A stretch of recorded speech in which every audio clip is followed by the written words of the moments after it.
সুস্বাস্থ্যের আসলে কোনো বিকল্প নেই এবং সুস্বাস্থ্যের অধিকারী যদি হতে চান তাহলে যেটা করতে হবে সেটা হচ্ছে একদম শরীরচর্চার মধ্যে থাকতে হবে এবং তরুণদের মধ্যে শরীরচর্চা ও ফিটনেসের কোনো বিকল্প নেই। মানসিক স্বাস্থ্য ও শারীরিক স্বাস্থ্যের কথা বিবেচনা করতেই হবে।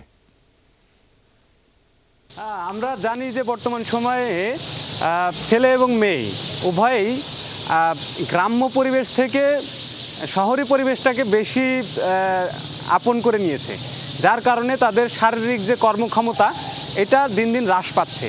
সো এই জিনিসটা যদি কমে আসে তাহলে দেখা যাবে দিন দিন মানুষ আরও দুর্বল হয়ে পড়বে।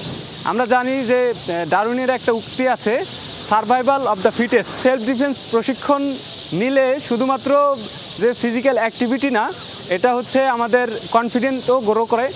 তারই সাথে আমরা দৈনন্দিন জীবনের অন্যান্য কাজেও কিন্তু এটার সাথে অনেক বেশি কানেকশন থাকে, অর্থাৎ আমরা দৈনন্দিন কাজে এটার ব্যবহার করতে পারি।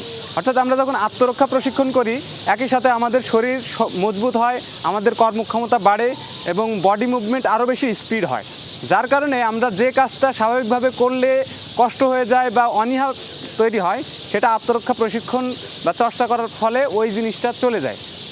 ফলে দেখা যায় যে আমরা আগের চেয়ে বেশি কর্মক্ষম হয়ে উঠি।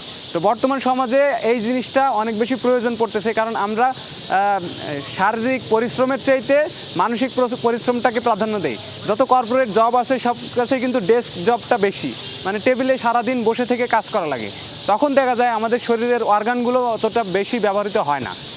এর ফলে যেটা হয়, যেমন যে অর্গানটা ব্যবহৃত হচ্ছে না ওইটা আস্তে আস্তে দুর্বল হয়ে পড়তেছে, একটা নির্দিষ্ট সময় পর অচল হয়ে যাচ্ছে। তো যদি আমি রেগুলার সেলফ ডিফেন্স বা আত্মরক্ষা প্রশিক্ষণ করতে থাকি তাহলে আমার ভিতরে শৃঙ্খলা আসবে এবং এই যে প্রশিক্ষণটা নিচ্ছি তার কারণে আমাদের অন্যান্য কাজ আরও সহজ হয়ে যাবে এবং শরীরের সুস্থতা মেনটেন হবে।